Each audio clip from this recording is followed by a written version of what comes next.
공수가 정지된 대통령의 말에선 오늘도 거짓이 드러나는 모습입니다.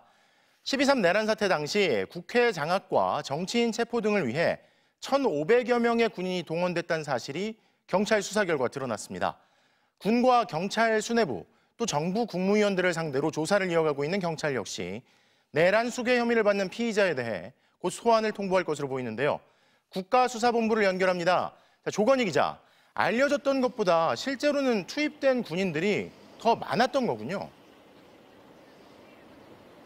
네, 그렇습니다. 국방부와 육군본부, 수도방위사령부, 특수전사령부와 방첩사령부, 정보사령부 등 부대도 다양했고 병력도 많았습니다. 지휘관부터 일반 장병까지 현재까지 확인된 숫자가 1,500여 명이고요.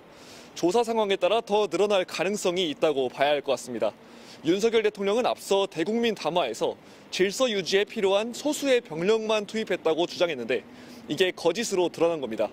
국회 통제와 선거관리위원회 장악, 국회의장과 여야 대표, 현직 판사 체포를 위해 특수부대를 포함해 단기간에 부를 수 있는 모든 부대가 동원됐다고 봐야 할 것 같습니다. 경찰은 박안수 전 계엄사령관과 문상호 정보사령관 등 43명의 현역 군인을 조사해 이 같은 내용을 확인했습니다. 경찰 조사는 크게 세 갈래로 진행되고 있습니다. 직접 병력을 투입한 군 지휘부, 국회 출입을 막았던 경찰 지휘부, 그리고 계엄 선포에 동조하고 묵인한 국무위원들입니다. 윤석열 대통령이 비상계엄을 어떻게 주도하고 지시했는지 12월 3일 밤부터 4일 새벽까지의 과정을 살피고 있는 것으로 파악됩니다.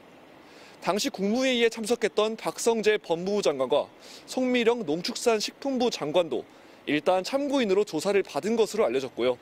국회 통제를 현장에서 지휘한 경찰 경비라인도 잇따라 소환됐습니다. 윤 대통령을 내란 혐의로 고발한 시민단체들도 오늘 경찰에 나왔습니다.